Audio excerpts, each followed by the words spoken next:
for Pearse Park as Longford hosted Limerick.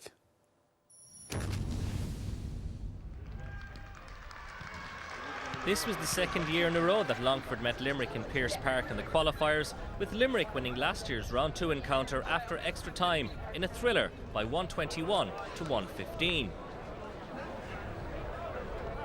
After a poor opening, it was the home side that finally got the game's first score after 6 minutes, a nicely worked point that was fisted over the bar by corner forward JJ Matthews.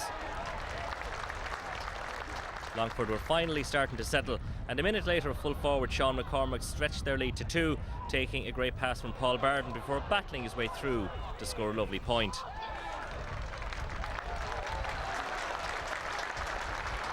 Limerick, who were beaten by Cork in the Munster Championship by 18 points, were finding it difficult to get their forward line moving and only managed their second score of the match in the 19th minute through Ger Collins.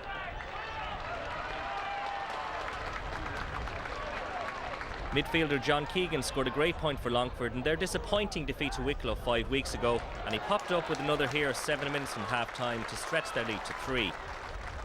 Limerick were badly missing the injured Ian Ryan up front and had to work extremely hard to create shooting opportunities, and although this fine point from Ian Corbett kept them in touch, it was Longford who went into the break leading by 4 points. The game was effectively over as a contest 2.5 minutes into the second half. A point from Sean McCormack in the opening seconds was followed by Paul Barden's first of the match for Longford. And seconds later, corner forward Francis McGee struck a killer blow. He was sent through by Barry O'Farrell and kept his cool to fire past Brian Scanlon, and all of a sudden Longford led by 9 points. Limerick captain Shawnee Buckley, who had moved out the field, was trying hard to inspire those around him, and this fine long-range effort from him, along with another from Owen O'Connor, reduced the margin to 7. But then disaster for Limerick. In trying to pass a free to goalkeeper Scanlon, they only managed to give the ball to JJ Matthews on a plate, and he couldn't believe his luck and made no mistake. Limerick were very poor all evening, but in fairness to Shawnee Buckley, he never gave in during the second half, and he fired over his second point of the match, but they were too far behind to make any real inroads. To make matters worse for Limerick, they were reduced to 14 men 13 minutes from time when substitute Michael Reedy was shown a straight red card by referee David Goff after an incident involving Longford's Shane Mulligan.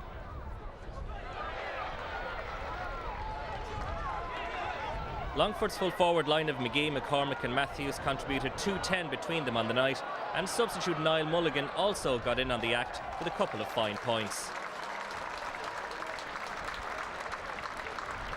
Limerick also had John Reardon sent off near the end after he received a second yellow card.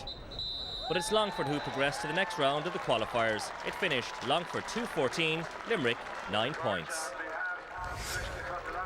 Things are going poorly for us a long time now, and these fellas have stuck at it and have shown a huge respect for their supporters, for their counties, for their county and for their clubs to put in the effort that they've put in since, as you know, was a very, very disappointing defeat in Auckland. We didn't even get a foothold there in the second half. You're waiting for you're waiting for us to charge into the second half and maybe get a few early scores, get us back into it, and they were the ones who took the initiative, and unfortunately for us, it's a disappointing end to what was a good solid league campaign for us getting promoted. Galway manager Alan Mulholland was hoping his men could recover from their 17-point loss to Mayo, while Tipperary's Peter Creedon had a similar job to lift his charges after they too lost by 17 points to Kerry. Galway had the strong wind in the opening half, and Danny Cummins gave them an early boost with a point, but they didn't score again for another 18 minutes. Tipperary's tactic of keeping plenty of men behind the ball and crowding their defence worked well, while they also showed a fine ability to build from deep, with wing-back Brian Fox going forward for their opening score. Tipperary grew in confidence as Paul Fitzgerald denied Michael Meehan with a fine save, before Sean Armstrong levelled the match at 2 points each after 20 minutes.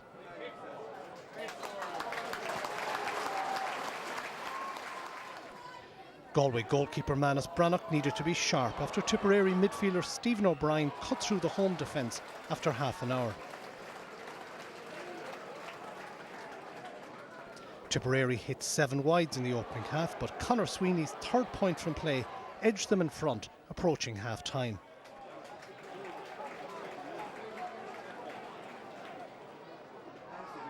Galway, who shot 9 wides in the first half, finished strongly, and points from Paul Conroy and Armstrong gave them a 6 points to 5 lead at the interval. There was a tense start to the second half with so much at stake for the two managers who faced an exit from the 2013 title race. There was never more than a point between the sides until Mark Hare hit a fine effort for Galway early in the second half.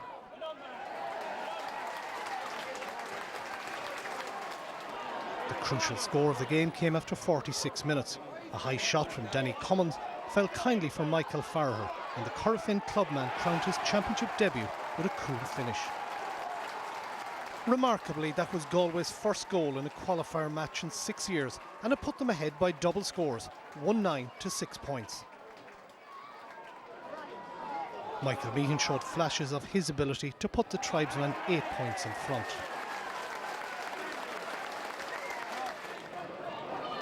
Tipperary never gave up, but while they picked off some good points, this effort from Conor Sweeney was as close as they came to getting a goal. And Galway held on for their first victory in the qualifiers since 2004 on a final scoreline of Galway 112, Tipperary 11 points. We knew coming into the game that it wasn't going to be easy in any way, especially after the performance we came off against Mayo. This is going to be a tough assignment, and so while we were concerned, it wasn't totally unexpected. We knew it was going to be a battle. We asked the lads to dig a little deeper playing into the wind in the second half, and lucky enough we upped it for the first maybe 15-20 minutes of the second half, which seemed to be enough then to get us over the line.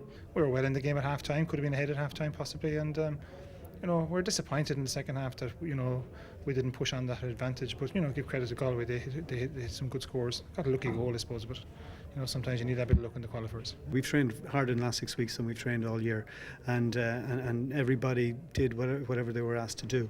So look, this was always going to be a tough game for us. We hadn't won a qualifier since 2004, and that kept coming back at us again. So at least we put that